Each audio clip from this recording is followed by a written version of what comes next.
क्या आपको इरेक्शन हो जाता है लेकिन इंटरकोर्स तक टिक नहीं पाता, या फिर इरेक्शन बनने में ही प्रॉब्लम हो रही है? अगर ऐसा बार-बार हो रहा है तो हो सकता है आपको इरेक्टाइल डिसफंक्शन जैसी सीरियस प्रॉब्लम हो। और सबसे इंपॉर्टेंट बात, इरेक्टाइल डिसफंक्शन या फिर ईडी सिर्फ एक सेक्सुअल प्रॉब्लम नहीं हो सकता है, ये आपकी बॉडी में चल रही कुछ और सीरियस प्रॉब्लम का एक इंडिकेशन हो। नमस्कार दोस्तों, मेरा नाम है डॉक्टर विकास गुप्ता और आप सभी का स्वागत है हमारे चैनल पर। इस चैनल पर आज हम समझने वाले हैं कि ईडी क्या होता है, वो कैसे होता है और उसे कैसे हम ट्रीट कर सकते हैं। एक प्रॉपर सेक्सुअल एक्टिविटी करने के लिए एक प्रॉपर इरेक्ट पेनिस की जरूरत पड़ती है। अगर आपका पेनिस सफिशिएंट इरेक्शन पैदा नहीं कर पा रहा या फिर हार्ड या फर्म नहीं हो पा रहा, तो हो सकता है कि ईडी के अर्ली साइंस हो। इरेक्टाइल डिसफंक्शन का प्रॉपर डेफिनेशन है कि सेक्सुअल एक्टिविटी या इंटरकोर्स के वक्त या दौरान इरेक्शन को मेंटेन या सस्टेन ना कर पाना। कभी कभी स्ट्रेस, टायर्डनेस या फिर एंजाइटी की वजह से इरेक्शन का वीक होना नॉर्मल है, लेकिन अगर ये प्रॉब्लम रिपीटेडली हो रही है तो हो सकता है कि ये आपकी सेक्सुअल लाइफ को अफेक्ट कर रही हो। तो दोस्तों, अपने इस प्रॉब्लम को इग्नोर करने के बजाय चलिए आज इसी प्रॉब्लम पर बात करते हैं। इरेक्टाइल डिसफंक्शन या फिर ईडी को अगर हम आसान भाषा में समझे तो पेनिस में जब ब्लड फ्लो नहीं हो पाता, जिसकी वजह से आपका पेनिस हार्ड या स्ट्रॉन्ग नहीं महसूस कर पाता, जिसकी वजह से हो सकता है कि आपका कॉन्फिडेंस कम हो जाता हो,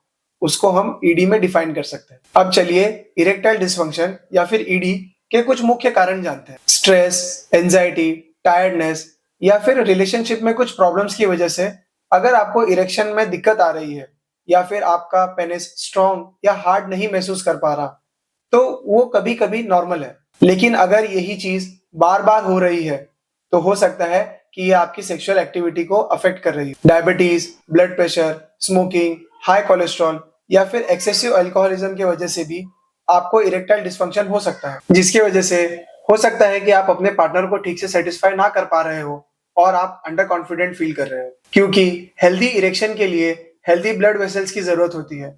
और अगर ब्लड वेसल्स कॉन्ट्रैक्ट या रिलैक्स नहीं हो पा रहे हैं और आप इरेक्शन अचीव नहीं कर पा रहे हो, तो हो सकता है कि आपकी कार्डियोवैस्कुलर हेल्थ ठीक नहीं है। और एक इंटरेस्टिंग पॉइंट, कभी कभी इरेक्टाइल डिसफंक्शन आपके कार्डियोवैस्कुलर हेल्थ की अर्ली वार्निंग साइन भी हो सकता है और इसीलिए हो सकता है कि आपको जल्दी ही मेडिकल एडवाइस लेनी चाहिए। एक कंफ्यूजन जो मैं आप सभी का दूर करना चाहूंगा, ईडी का मतलब इरेक्टाइल डिसफंक्शन है और प्रीमेच्योर इजैकुलेशन इरेक्टाइल डिसफंक्शन से टोटली अलग है। इसी टॉपिक पर मैंने एक डिटेल वीडियो बना रखा है जिसमें मैंने प्रीमेच्योर इजैकुलेशन और इरेक्टाइल डिसफंक्शन या फिर ईडी को एक्सप्लेन करा है।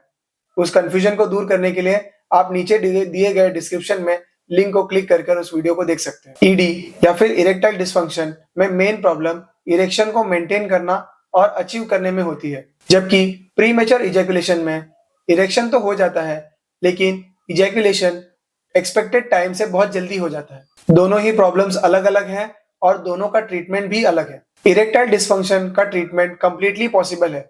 माइल्ड टू मॉडरेट केसेस में घरगुती नुस्खे या उपाय काम कर सकते हैं, लेकिन अगर प्रॉब्लम सीवियर हो या बार बार हो रही है तो मेडिकल एडवाइस लेना बहुत जरूरी है, जिसमें डॉक्टर आपकी मेडिकल हिस्ट्री, लाइफस्टाइल और सेक्सुअल एक्टिविटीज को स्टडी करता है और अगर जरूरत पड़ी तो वो कुछ लैब इन्वेस्टिगेशन से आपके प्रॉब्लम को आइडेंटिफाई करने में हेल्प कर सकते हैं। जनरली ईडी या फिर इरेक्टाइल डिसफंक्शन डायग्नोस होने के बाद PD5 इनहिबिटर्स ग्रुप वाली कोई दवा प्रिस्क्राइब की जाती है, जिसके साथ कुछ लाइफस्टाइल मॉडिफिकेशंस जैसे कि weight control, regular exercise, smoking और अल्कोहलिज्म को अवॉइड करना। अगर डायबिटीज या ब्लड प्रेशर है तो उसको कंट्रोल में रखने की सलाह दी जाती है। जब भी इरेक्टाइल डिसफंक्शन या फिर ईडी की बात आती है तो आपने उसके साथ सिल्डेनाफिल या टडालाफिल की दवा का नाम जरूर सुना होगा, लेकिन ये दवाइयाँ ट्रीटमेंट का सिर्फ एक पार्ट है।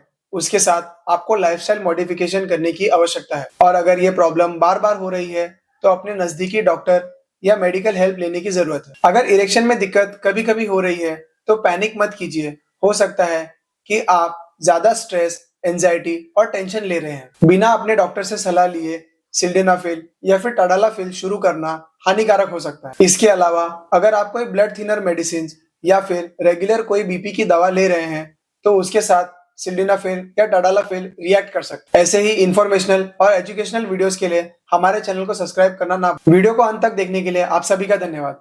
अगर आप किसी एक ऐसे मरीज को जानते हैं जो इरेक्टाइल डिसफंक्शन जैसी प्रॉब्लम से जूझ रहा है तो उस तक इस वीडियो को ज़रूर शेयर कीजिए।